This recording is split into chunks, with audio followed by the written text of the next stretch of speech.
Top quality और consistent performance के लिए सिर्फ सिल्वर पंप नाम याद रखना।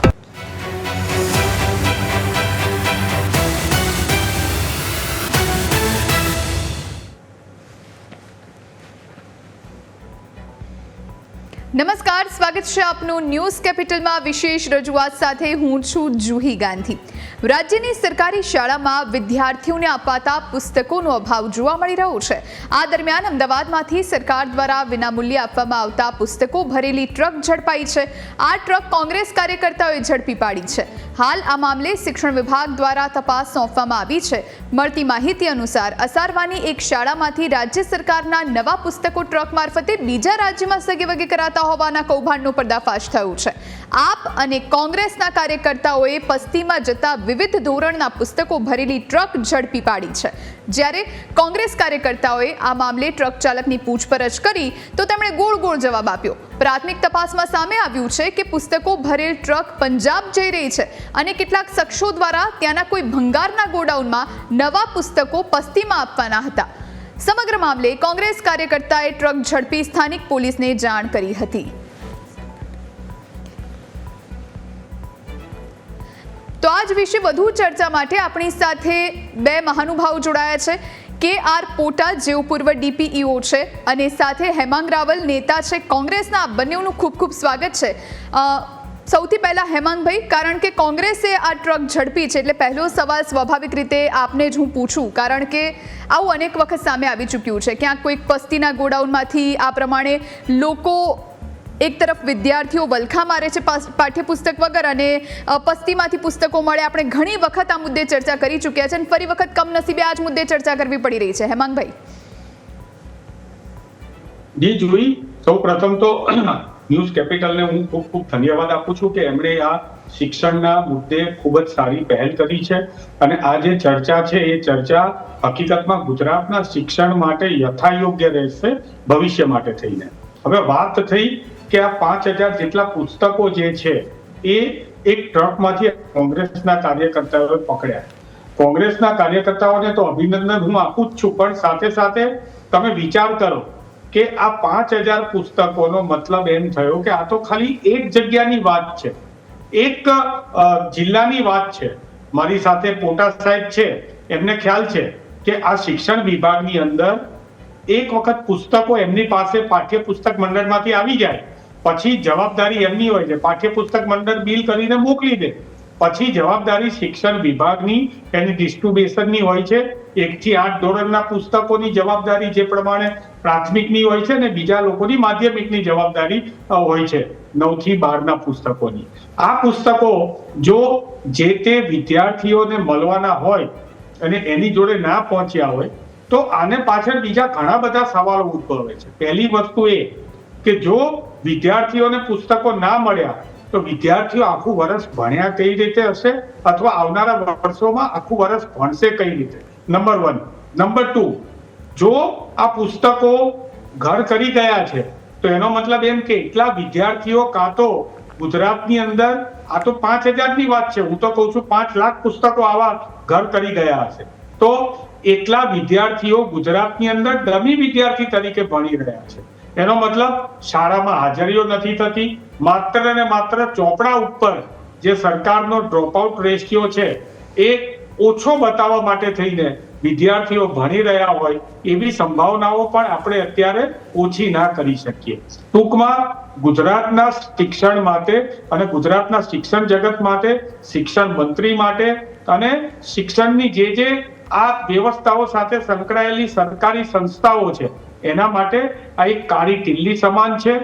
ના માત્ર આ પુસ્તકો જે છે એ ક્યાંથી આવ્યા એની તપાસ કરવી જોઈએ અને આની અંદર જે લોકો શિક્ષણ વિભાગના સંડોવાયેલા છે એને તો પકડવા જ જોઈએ, એને તો દંડિત કરવા જ જોઈએ, પણ સાથે સાથે જે આ પુસ્તકો ઘર કરી ગયા એ વિદ્યાર્થીઓ કોણ હતા, કયા વિદ્યાર્થીઓ આના લાભાર્થી હતા, એ વિદ્યાર્થીઓ સુધી પુસ્તકો નહોતા પહોંચ્યા તો એ વર્ષ સુધી ભણ્યા કઈ રીતે અથવા આગળ કઈ રીતે ભણશે, અથવા શું આ વિદ્યાર્થીઓ ડમી હતા, શું આ વિદ્યાર્થીઓ માત્ર કાગળ ઉપર હતા, ભૂતિયા વિદ્યાર્થીઓ હતા, એની પણ તપાસ સરકારે સત્વરે કરવી જોઈએ। બિલકુલ હેમાંગભાઈ, આપણી સાથે પૂર્વ ડીપીઓ પોટા સર પણ જોડાયેલા છે. સર, જે પ્રમાણે હેમાંગભાઈએ સરસ મજાની પ્રોસેસ સમજાવી કે કેવી રીતે શિક્ષણ વિભાગમાં લાલિયાવાડી ચાલે છે, જે પ્રમાણે પુસ્તકો ક્યાંથી આવ્યા, ક્યાં જઈ રહ્યા હતા, કોઈને કંઈ જ ખબર નથી, રામ રાજ્ય પ્રજા સુખી, અને આવું એકવારની અનેકવાર આપણે જોઈ ચૂક્યા છે. ને આ તો આ વખતે પંજાબ જવાના હતા, એટલે આપ વિચારો કે આ નેક્સસ કેટલું મોટું હશે. એટલે કઈ રીતની આ લાલિયાવાડી અને આ કેટલી યોગ્ય સર? આમાં શું હોય છે કે દર વર્ષે શાળા દ્વારા ઇન્ડિયન મોકલવામાં આવે છે, ક્લસ્ટર લેવલે એની સંકલન થતું હોય, પછી આનું જે સંકલન છે એ બ્લોક લેવલે, પછી જિલ્લા લેવલે, અને જિલ્લા લેવલથી પાઠ્યપુસ્તક બંડલમાં જાય. હવે વિદ્યાર્થી સંખ્યાઓ જે છે એ ક્રોસ ટેલી વિદ્યા સમીક્ષા કેન્દ્રમાં જે ડેટા ઉપલબ્ધ છે ત્યાંથી કરવી જોઈએ.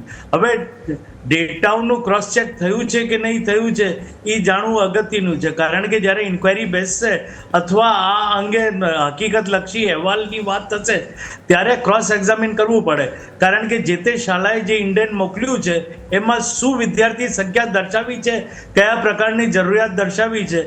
તો જ્યાં સુધી આ એસ્ટેબ્લિશ ક્રોસ ચેક ન થાય ત્યાં સુધી જાણવું મુશ્કેલ છે. અને આટલા જથ્થામાં જો ચોપડીઓ મળી છે એનો અર્થ એ છે કે ક્યાંય ને ક્યાંય કેલ્ક્યુલેશન જે છે એ બરોબર થઈ નથી અને એના કારણે વધારે સંખ્યા આવી ગઈ છે. બીજું કે મિસ્ટર રાવલે જે વાત કરી છે એ બહુ સટીક વાત છે કે જો ડમી વિદ્યાર્થી હોય અને એના માટે પુસ્તકો આવી હોય ને એ હોય જ નહીં, ઉપલબ્ધ જ ન હોય શાળામાં, તો નો ડાઉટ કે વધારે પુસ્તકો ત્યાં ઉપલબ્ધ રહી શકે અને જે બિન યુઝ હોય.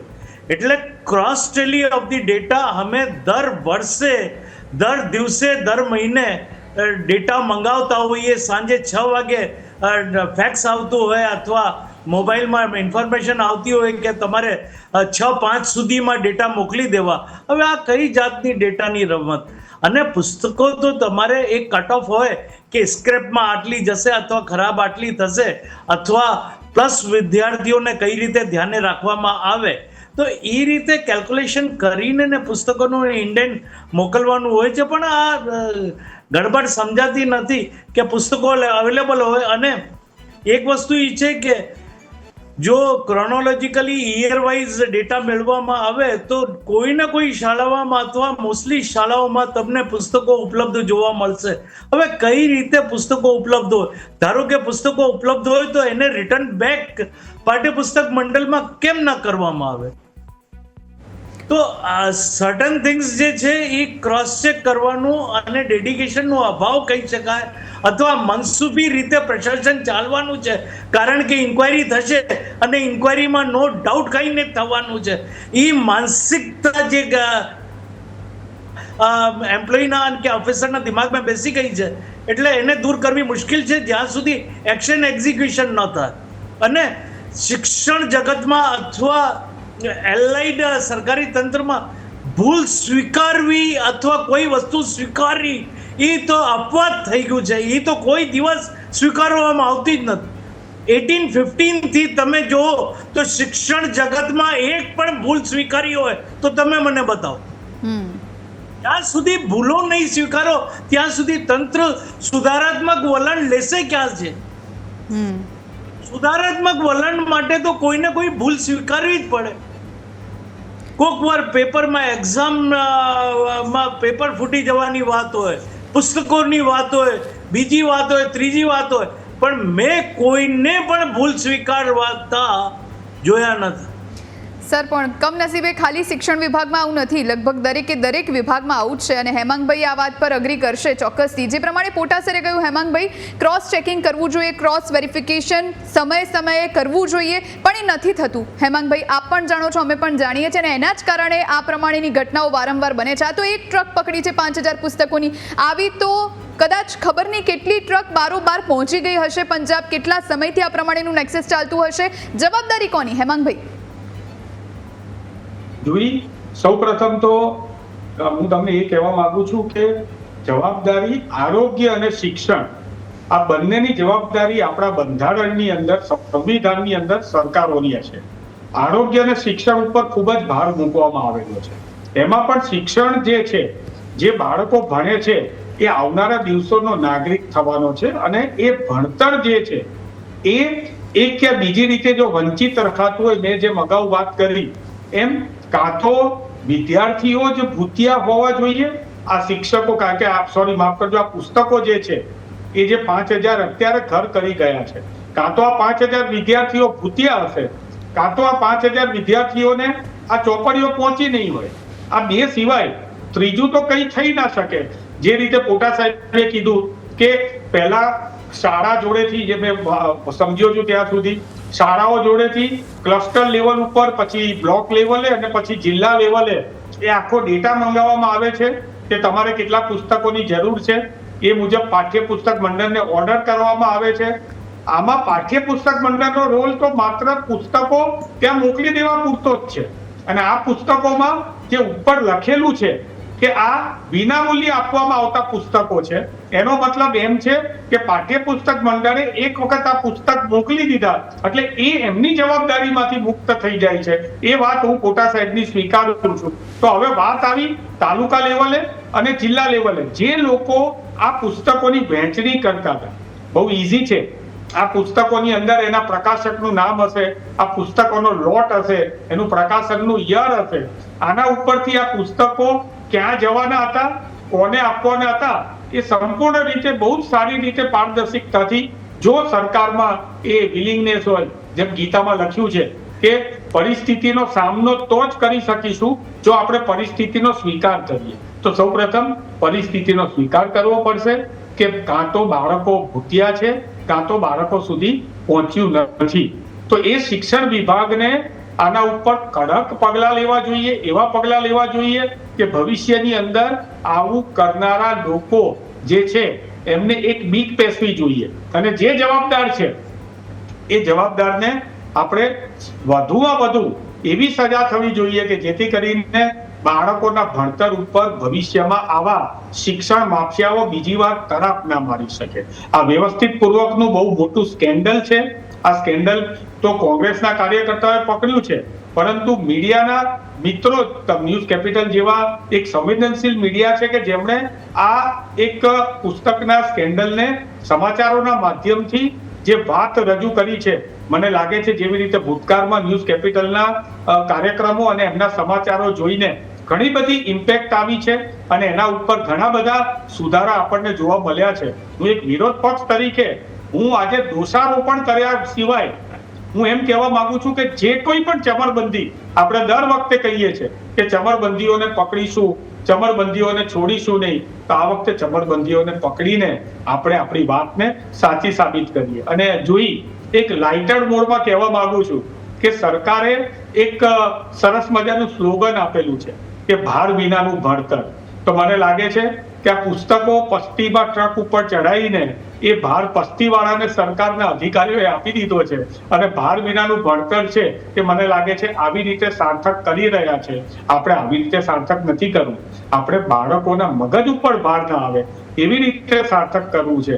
બાળકોને ચોપડીઓ નથી મળી એનું ટેન્શન ના હોય એવી રીતે સાર્થક કરવું છે. આપણે આવી રીતે ભાર વિનાનું ભણતરને સાર્થક નથી કરવું. ઘણા બધા એવા જોઈ આપણી જોડે કિસ્સાઓ છે કે જેમાં બાળકને પુસ્તકો મળતા નથી, એ લોકો બૂમાબૂમ કરે છે, વિનંતીઓ કરે છે. શિક્ષકોને સ્કૂલમાં, શાળાઓમાં જોઈએ એટલા પુસ્તકો ઉપલબ્ધ નથી થતા. જ્યારે બીજી બાજુ આ કેવી વાસ્તુ છે કે એક બાજુ પુસ્તકોની અછત, એક બાજુ પુસ્તકો ના મળે અને બીજી બાજુ આવા હજારો પુસ્તકો પસ્તીમાં પંજાબ પહોંચી જાય. એટલે આના વિશે તપાસ તો થવી જ જોઈએ, પરંતુ આ નૈતિકતાની વાત છે. તમે બાળકોના પુસ્તકોને વેચીને, પસ્તી કરીને તમે ખાઈ જાઓ છો. જે લોકો આ કામ કરતા હોય, મને લાગે છે કુદરત જે છે એમને માફ નહીં કરે. અને શિક્ષણ વિભાગ જે છે એ માત્ર ને માત્ર અત્યારે ખાલી કાગળ ઉપર સવારે એસી ઓફિસમાં આવીને અધિકારીઓ બેસે છે, સાંજે જાય છે. આ વિદ્યા સમીક્ષા કેન્દ્ર કરોડોના રૂપિયા ખર્ચે બનાવવામાં આવેલું છે. શું એને ધૂળ ખાવાનું છે? ત્યાં જુઓ તો 5 સ્ટાર હોટલ કરતા સરસ મજાની મૂર્તિઓ, સરસ મજાના લેન્ડસ્કેપિંગ. ગાંધીનગરમાં આપણે જઈએ તો આપણને એવું લાગે કે આ તો કોઈ 5 સ્ટાર 7 સ્ટાર મોટા કોઈ રિસોર્ટમાં આવી ગયા હોય. એવા પ્રકારની વ્યવસ્થામાં આ વિદ્યા સમીક્ષા કેન્દ્ર છે. મને લાગે છે ત્યાં માત્ર ને માત્ર આ જે વિદ્યા સમીક્ષા કેન્દ્રના ચસ્કા છે એ મને લાગે છે આડકતરી રીતે પસ્તીના પુસ્તકો વેચીને ધન કમાવાના નુસ્ખા થઈ ગયા હોય એવું અત્યારે સ્પષ્ટપણે દેખાઈ રહ્યું છે. બિલકુલ. હેમાંગભાઈ, આપે કહ્યું કે ભાર વિનાનું ભણતર, અને એ જ વાતને આગળ વધારું તો બેગલેસ દિવસ પણ હવે એક રાખવામાં આવ્યો છે, અને જેમાં વિદ્યાર્થીઓએ બેગ લીધા વગર જવાનું, પુસ્તકો લીધા વગર જવાનું. અને આ પહેલાં એવું કહેવામાં આવે છે કે ભણશે ગુજરાત, આગળ વધશે ગુજરાત, પણ આવી પરિસ્થિતિમાં પોટાસર કેવી રીતે ભણશે ગુજરાત, કેવી રીતે આગળ વધશે ગુજરાત? કારણ કે જ્યારે બાળકો સુધી, ભૂલકાઓ સુધી ગણિત છે, વિજ્ઞાન છે, સમાજ વિદ્યા છે, આ બધા જે મેઇન પુસ્તકો છે, મેઇન વિષયો છે, એ જ પુસ્તકો નથી પહોંચી રહ્યા, તો પછી આમાં તો કેવી રીતે આગળ વધશે ગુજરાત? અને આમાં એ બાળકોનું શું વાંક કે જેમના સુધી હજુ સુધી આ પુસ્તકો નથી પહોંચ્યા? ચલો, સરકાર યોજના બનાવે છે, સરકાર ગ્રાન્ટ આપે છે, સરકાર મદદ કરવા માટે તૈયાર છે, પણ એવા તો કયા લૂપ હોલ્સ આપના મતે આપ જોઈ રહ્યા છો કે જેના કારણે આ બધી યોજનાઓ સફળ થવાની જગ્યાએ આ પ્રમાણે ભ્રષ્ટાચારીઓ વચ્ચે ચરી ખાય છે? પોટાસર, આમાં સમર્પણનો અભાવ છે અને નિષ્ઠાનો અભાવ છે. અને એક વસ્તુ કહું કે જૂના જમાનામાં ત્રણ પીઢીઓ એક જ ચોપડીથી ભણતી હતી. હવે ધારો કે આવા પુસ્તકો પકડાયા હોય, ફોરગેટ ઇટ, કે એમાં કોઈ ભૂલ થઈ છે એને બાજુ ઉપર મૂકી, પણ આ જે બુકો છે એ તમારે બીજા વર્ષના જે આવનાર વિદ્યાર્થીઓ છે એના માટે ઉપયોગી થઈ શકે. એટલે જો ધારો કે સિલેબસ બદલવાની વાત હોય તો એને સિલેબસ બદલવું ન જોઈએ અને આ જ પુસ્તકો કામ આવવા જોઈએ. એટલે પસ્તીમાં કયા કારણોસર વેચાયા એ ઇન્વેસ્ટિગેશનનું પોઈન્ટ છે, અને આનું ઇન્ટેન્શન શું છે. લૉમાં એક વસ્તુ હોય છે કે ઇન્ટેન્શન શું કૃત્ય કરવાનું, તો અહીંયા ઇન્ટેન્શન જોવાની વસ્તુ છે. અને પુસ્તકો નથી પહોંચ્યા અને ડેલિબરેટલી આને રાખવામાં આવ્યા તો એ વસ્તુ બરોબર નથી. અને સાચી વાત છે કે જ્યાં સુધી પુસ્તકો ન પહોંચે ત્યાં સુધી તમે કઈ રીતનું શિક્ષણ મેળવી શકો એ કેવું અઘરું છે. અને ચોપડીઓની વાત છે તો ધારો કે કોઈ ચોપડીઓ બચી ગઈ હોય તો એવા કિસ્સામાં ચોપડીઓ અન્યથા પાઠ્યપુસ્તક મંડળનું કન્સર્ન કરીને બીજે ઠેકાણે પહોંચાવી દેવી જોઈએ. અને આ જે વિનામૂલ્યો છે ત્યાં મૂલ્યનું છાપ મારીને અને મૂલ્ય સાથે વેચવી જોઈએ. એટલે વિકલ્પો ઉપલબ્ધ હોય છે, પરંતુ ભૂલ સ્વીકારવામાં ન આવે તો વિકલ્પો ક્યાં જશે? Application of mind and presence of mind જે કરવું જોઈએ એનો સદંતર અભાવ દેખાય છે સરકારી તંત્રમાં. અને આ વિદ્યા સમીક્ષા કેન્દ્રની બાબત છે, ત્યાં વિદ્યા સમીક્ષા કેન્દ્રમાં હાલ 42 જેટલા ઓફિસરો ઉપલબ્ધ હશે, પરંતુ આ જે કમ્પ્યુટર સેક્શન છે એ એક કરારવાળા પાસે હસ્તકમાં છે, તો બીજા અધિકારીઓ કરે છે શું? Why they are not taking hold of the Vidya Samiksha Kendra? વિદ્યા સમીક્ષા કેન્દ્રનું નિયંત્રણ અધિકારીએ લેવું જોઈએ. કરાર આધારિત પાસે ન હોય, એને કઈ જાતની સમજ હોય, કયા જાતનું જ્ઞાન હોય, કયા જાતના નિયંત્રણના ફેક્ટર એની પાસે હોય, ક્રોસ એક્ઝામિન કરવા માટે વિદ્યા સમીક્ષા કેન્દ્ર દરેક સ્કીમ માટે બેસ્ટ છે. તેમ છતાં સ્કીમ્સ કેમ ફેલ થાય છે એ ઉપરી અધિકારીઓએ ચકાસવાની જરૂર છે. અને આ ન્યૂઝ કેપિટલના માધ્યમથી હું જણાવવા માંગુ છું કે વિદ્યા સમીક્ષા કેન્દ્રને રિફોર્મ કરવા માટે શિક્ષણ વિભાગમાં મેં રિટર્નમાં આપેલું છે, પણ આજ દિવસ સુધી 3 મહિના થઈ ગયા, કોઈ નિરાકરણ નથી. તો કહેવાનો અર્થ એ છે કે હું મારી રીતે ન્યૂઝ ચેનલ ઉપર આવીને પ્રયત્ન કરું, વ્યક્તિગત સંપર્ક કરીને પ્રયત્ન કરું, તેમ છતાં દાદ ના આપવામાં આવે અને એ કરાર આધારિતને સલામ ઠોકવામાં આવે, એ કઈ રીતે ચાલે? એ કઈ રીતની માનસિકતા છે અધિકારીઓની? એટલા સુકામ એને સરેન્ડર થઈ જવામાં આવે. અને આ જે વિડીયો છે એ બહોળી રીતે પ્રસારિત થાય એ મારી હાથ જોડીને વિનંતી. કારણ કે પુસ્તકોનું નિકાલ ન થાય એ કઈ રીતે? જ્યારે 3 બાળકો શાળાના એક જ પરિવારના ભણતા હોય એક જ પુસ્તકથી, તો અહીંયા નવી પુસ્તકો મેનેજ ન થાય એ કઈ રીતે ચાલે? ઇટ્સ શેમફુલ. અને ડિપાર્ટમેન્ટ અથવા શાળાએ અથવા ક્લસ્ટરે આ ભૂલો સ્વીકારવી જોઈએ. અને સરકારમાં એવું નથી કે અધિકારી નથી બેઠા અને એ લોકો સારી રીતે કાર્ય નથી કરવા માંગતા. એ લોકો અહીંયા કાર્યાન્વિત કરવા માટે જ બેઠા છે. પરંતુ જે અસિસ્ટન્સ મળવું જોઈએ, જે સાચી માહિતી મળવી જોઈએ, વિદ્યા સમીક્ષા કેન્દ્રથી જે ક્રોસ ચેક થવું જોઈએ, એ ન થવાના કારણે આ એક્સેસ અથવા ઓછું મટીરિયલ પ્રાપ્ત થાય છે. બિલકુલ. જે પ્રમાણે હેમાંગભાઈ, જે પ્રમાણે પોટાસરે કહ્યું કે એમને પણ લેખિતમાં રજૂઆત કરી છે ને એમના જેવા અનેકો લોકો હશે કે જેમણે લેખિતમાં અનેક વખત રજૂઆત કરી હશે, કરાર જે તેમને વાત કરી તેને મુદ્દે મારે આપની પાસેથી એ જાણવું છે કે જ્યારે શાળા ભૂતિયા હોય કે પછી વિદ્યાર્થીઓ આપે ગયું કે ડમી વિદ્યાર્થીઓ હોય અને એ પ્રમાણે પણ એક નેક્સસ હોઈ શકે છે, એ પ્રમાણે પણ એક કૌભાંડ હોઈ શકે છે, એવી જો પરિસ્થિતિ હોય તો પછી આગળ શું થઈ શકે? જો ગુજરાતની અંદર જોઈ જે પ્રમાણે શિક્ષણની પરિસ્થિતિ છે, હું આ પાઠ્યપુસ્તક જે પકડાયા છે એને સાંકળીને કહેવા માંગુ છું કે ગુજરાતની અંદર શિક્ષણની પરિસ્થિતિ બહુ વિકટ છે. હવે વિચાર કરો કે એક તરફ પુસ્તકો ઉપલબ્ધ નથી એવું કહેવામાં આવે છે, બીજી બાજુ પુસ્તકો પસ્તીમાં મળે છે, બીજી બાજુ શિક્ષકો નથી, ગ્રાન્ટેડ શાળાની અંદર શિક્ષકો નથી, ભણાવનાર નથી. 1500 જેટલી શાળાઓ માત્ર એક શિક્ષક ઉપર ચાલે છે. અને શિક્ષકોની પણ કેવી જવાબદારીઓ સોંપવામાં આવે છે. તીડ ભગાડવાના હોય તો શિક્ષકોને ઢોલ લઈને જવાનું, સ્મશાનની અંદર કોરોનાની અંદર મૃત્યુના આંક ગણવા માટે શિક્ષકોને જવાનું, અને ખાસ કરીને જ્યારે પ્રવેશોત્સવ થાય ત્યારે રથયાત્રા જેવી રજાઓ પણ ના પાડીને એમાં પણ શિક્ષકોએ પ્રવેશોત્સવની કામગીરી કરવાની. અને આવી બધી કામગીરી શિક્ષકો કરતા હોય છે. એટલે સારા શિક્ષકો પણ છે, સામે સરકાર નિયમો બનાવી દે છે, કાયદાઓ બનાવી લે છે, પણ જે પોટા સાહેબે વાત કરી કે કાયદાઓને બરોબર ઇમ્પ્લિમેન્ટેશન જે છે એ કરવામાં સરકાર અને અધિકારીઓ ઊણા ઉતરે છે. હું તમને 2-3 એના સચોટ ઉદાહરણ આપું. સરકારમાં નિયમ છે, કાયદો છે, અધિનિયમ છે, રાઇટ ટુ એજ્યુકેશનની અંદર પણ આ સ્પષ્ટપણે લખેલું છે કે શાળાના શિક્ષકો, ચાહે તે સરકારી શિક્ષકો હોય, ચાહે તે પ્રાઇવેટ શાળાના, ગ્રાન્ટેડ શાળાના કે સેલ્ફ ફાઇનાન્સ શાળાના શિક્ષકો હોય, એ લોકો ટ્યુશન કરી શકે નહીં. વેતન લઈને પણ ના કરી શકે, અવેતન પણ ના કરી શકે.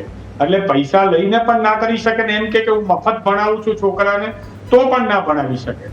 ટ્યુશન શાળાના સમયમાં પણ ના કરી શકે, શાળાના સમય બાદ પણ ના કરી શકે, શાળાની પ્રીમાઇસીસમાં પણ ના કરી શકે, શાળાની પ્રીમાઇસીસની બહાર પણ ના કરી શકે. છતાં પણ આપણે જાહેરાતો વાંચીએ છીએ કે XYZ સ્કૂલના મુકેશ સર સંચાલિત ડિવાઇન એજ્યુકેશન કોચિંગ સેન્ટર. અને ભાઈ શાળાના શિક્ષકોને ભાઈ તમારે ત્યાં ભણાવવાનું છે અને અહીંયા તમે એજ્યુકેશનનું કોચિંગ આપો છો, શા માટે આપો છો? હવે તો દુઃખદ બાબત એ છે, અમે પણ જેમ પોટા સાહેબે કીધું એમ ફેડરેશન ઓફ એકેડેમિક એસોસિએશન અને અમદાવાદ એજ્યુકેશન ગ્રુપ તરફથી રજૂઆતો સરકારને કરેલી છે કે શાળાની અંદર જ ટ્યુશન ક્લાસ ચાલે છે. ડે સ્કૂલનો કોન્સેપ્ટ પોટા સાહેબ વધારે વાત કરશે. ડે સ્કૂલનો કોન્સેપ્ટ નામની મેં આરટીઆઈ કરીને સરકારને પૂછ્યું હતું કે ગુજરાતમાં કેટલી ડે સ્કૂલ છે. સરકારે કીધું કે અમે ડે સ્કૂલની કોઈ માન્યતા જ નથી આપી. અને અમદાવાદ, ગાંધીનગર, સૌરાષ્ટ્ર, દક્ષિણ ગુજરાત, ઉત્તર ગુજરાતમાં લાખો રૂપિયાની મસમોટી ફી વસૂલ કરીને કોન્સેપ્ટ સ્કૂલો, ડે સ્કૂલો નામે ચલાવવામાં આવે છે. આખો દિવસ છોકરાને ત્યાં બેસાડી રાખવામાં આવે, ટ્યુશન પણ ત્યાં જ કરાવવાનું, ફી પણ ત્યાં લેવાની, બ્લેકમાં ફી લેવાની. 18% જીએસટી છે શિક્ષણના કોચિંગ ઉપર. આ લોકો 5000 કરોડનો જીએસટી દર વખતે સરકારને ચૂનો લગાડે છે. આ રીતે એ શિક્ષણ ડમી સ્કૂલની વાત હોય, આ ડે સ્કૂલની વાત હોય, આ શિક્ષકો જે છે એ લોકોના ત્યાં ટ્યુશન માટે થઈને છોકરાઓને બ્લેકમેલિંગ કરવામાં આવે છે. છોકરાઓને કહેવામાં આવે છે કે જો મારા ત્યાં તમે ટ્યુશન આવશો તો તમને પેપર આપી દેવામાં આવશે. માધ્યમિક ને જે શાળાઓ છે એમાં પેપર શિક્ષકો જ કાઢતા હોય છે, એટલે પેપર આપી દે એટલે એ છોકરાઓને માર્ક્સ વધારે આવે, એટલે બીજા છોકરાઓને દેખાદેખીમાં ત્યાં આવવું પડે. સૌથી વધારે મહત્વની વાત એ છે કે ધોરણ 10માં 20 ઇન્ટરનલ ગુણ છે. આ ઇન્ટરનલ ગુણ જે છે એ શાળાએ આપવાના હોય છે. અગેન અહીંયા શાળાને શિક્ષકો બ્લેકમેલિંગ કરીને વિદ્યાર્થીઓને કહે છે કે 10મામાં 20 માર્ક હું નહીં આપું, અને એ માર્ક એના માર્કશીટમાં ઇમ્પ્લિમેન્ટ થાય છે, બોર્ડની માર્કશીટમાં. આ 20 માર્ક જો મારા ત્યાં ટ્યુશન કરવામાં નહીં આવે તો હું નહીં આપું. અને વિદ્યાર્થીઓને આનો બ્લેકમેલિંગનો ભોગ બનવું પડે છે. વાલીઓને મસ્ત મોટી તગડી ફી ચૂકવવી પડે છે, અને આ જે તગડી ફી વાલીઓ ચૂકવે છે આવી બેરોજગારી અને આવી મોંઘવારીમાં એમને પોસાતી નથી, છતાં પણ ચૂકવે છે. ગયા વર્ષે મેં શિક્ષણ વિભાગને શોધીને આપ્યું હતું કે ધોરણ 10ની અંદર જે વિદ્યાર્થીને મેથ્સમાં 80માંથી 80 માર્ક આવ્યા હોય એને ઇન્ટરનલ 5 કે 6 માર્ક આપ્યા હોય, એટલે છોકરો નંબર 1 બનતો અટકી ગયો. અને જે વિદ્યાર્થી 10મામાં ફેલ હોય, 5 કે 10 માર્ક 80માંથી આવ્યા હોય, એને 20માંથી 20 માર્ક સ્કૂલે આપેલા છે. કારણ શું? એમનો ઓળખીતો પારખીતો તેમનું ટ્યુશન. એટલે સારા વિદ્યાર્થીઓ, હોશિયાર વિદ્યાર્થીઓને આનો અન્યાય થઈ રહ્યો છે. ભૂતકાળમાં પોટા સાહેબ આપ તો જાણકાર હતો, પીટીસી પાટણમાં કાંડ થયો હતો. આનંદીબેન પટેલ એ વખતે મુખ્યમંત્રી હતા. 30 માર્ક ઇન્ટરનલ હતા અને પીટીસીની દીકરીઓને ઉપર એમનું શારીરિક શોષણ કરવામાં આવ્યું હતું. અને ત્યાંના જ લોકોએ, જે ત્યાંના શાળાના એટલે ત્યાંની કોલેજના જે પ્રોફેસર હતા, એમણે આ વિદ્યાર્થીઓનો ઉપર દુષ્કર્મ કર્યું હતું. અને ત્યારબાદ આ 30 ઇન્ટરનલ માર્ક પીટીસીના આનંદીબેન પટેલની સરકારે રદ કર્યા હતા. તો શા માટે ભૂપેન્દ્રભાઈ પટેલની સરકાર એ ધોરણ 10ની અંદર 20 ઇન્ટરનલ માર્ક ચાલુ રાખી રહી છે? શું એક નવો પાટણ કાંડ આપણે રાહ જોઈએ? એના માટેની રાહ જોવાની છે? મૂળ આ આખું નેક્સસ છે. એ પોટા સાહેબે જે વાત કરી હતી એની સાથે હું સંમત છું કે આખું નેક્સસ અને આખી આ દરેક વસ્તુ સમીક્ષા એ વિદ્યા સમીક્ષા કેન્દ્રે કરવાની હોય છે. અને ત્યાં જ જો કોન્ટ્રાક્ટ વાળા માણસો બેઠા હોય, એમને આ નિયમોની ખબર ના હોય, એ તો ત્યાંથી જે ડેટા આવે એ ડેટા લઈને એના મુજબ કામ કરે. કોઈ પોતે સ્વતંત્ર રીતે વિચારી શકે નહીં. હવે તો એઆઈ આવી ગયો, આર્ટિફિશિયલ ઇન્ટેલિજન્સ.